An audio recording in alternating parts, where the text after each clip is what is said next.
Hello, I'm Tessa Moult Milewska, and I'm the director of the stop-motion pixelation film Curiosa.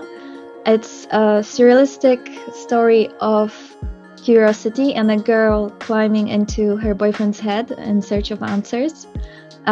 It's made in two styles. One is stop-motion with the puppets, so here she is. And the second part is people who were wearing masks. They were actually mime actors. And we had 2 weeks with them where they acted out those scenes, and while they were acting, moving their bodies very slowly, we'd be animating the eyes and the mouths and changing them and adapting them. So it's a story about curiosity, and it's a cautionary tale. But I think the process of getting there was quite long, and there were a lot of ideas on the way. One thing I was really interested in for a while was retroactive jealousy, and the concept of being jealous about someone from the past or someone that's not existent. But at the same time, throughout the years, I've been realizing more and more often that we really don't know what's in another person's mind. Like, we think we know someone, but it's happened that I thought I knew someone and they turned out to be a completely different person. So it's also that, and the question of, it's always the question of, do you want to know or do you want to remain blissfully ignorant? And I think I'm the kind of person that wants to know, even though it's going to be painful. But then, it's about the price you have to pay for wanting to know. And also, it's a question of how much do you want to know and how fair is it to go into someone's mind or even break into someone's mind. And then everyone has these dark cellars in their minds, which are not necessarily the places that should be shown. So there was that as a starting point.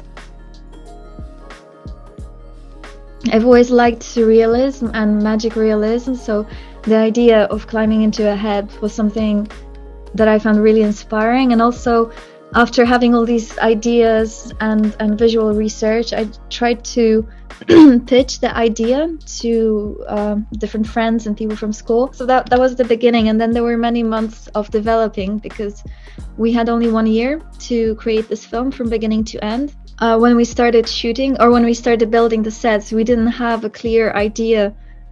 Well, I knew I knew what it was supposed to be about, but I wasn't quite sure how to tell the story. So there were parts I was more confident with and parts that weren't quite there. Like, for example, the dialogues in the opening scene and the ending, they took us the longest. I was working closely with an editor on the animatic, trying to also find us the story and make it as quick as possible. And we barely made it on time. There was actually one or two shots left after the screening that we still had to finish, but I think we were pretty efficient with getting the story there. So we didn't have any weird situations on set. What was a bit weird for me was filming the references and then seeing the puppets move like me. I think a highlight of the shoot was working with actors, because as an animator, you don't really work with actors often. I think it has been 10 years since I've done it. And I really, really enjoyed it. So that was very inspiring for me personally. And also having a life-size set was great because it's a new thing for animators. On one hand, you want to do animation because you have control over everything and you can build whatever you want in miniatures. But having a life-size set was really challenging, but also very satisfying. I think one lesson I learned is that it's important to get feedback, and it's always been important for me to get feedback from people and see what they understand from the film. I think what I learned from my working on this film, but also watching others, is that sometimes it's also very important to not listen to feedback if you don't agree with it, or just listen to it but not take everything in, because there's a moment at the start of production where you have this very raw animatic, which is not very easy to understand for everyone. And if you're showing it to someone that hasn't done animation, it can be quite difficult to interpret it. And an error I see could be easily made is when you try to make everything, when you try to please everyone and make a story that everyone understands. I had these kind of moments, and then in the edit we would remove things, because what I realized is once the film is finished, the things that might not have been quite understandable at the beginning jump into place. But I'm also aware that this could also be a recipe for disaster, because if you're the kind of director that doesn't listen to feedback and things don't work, then it can also end really badly.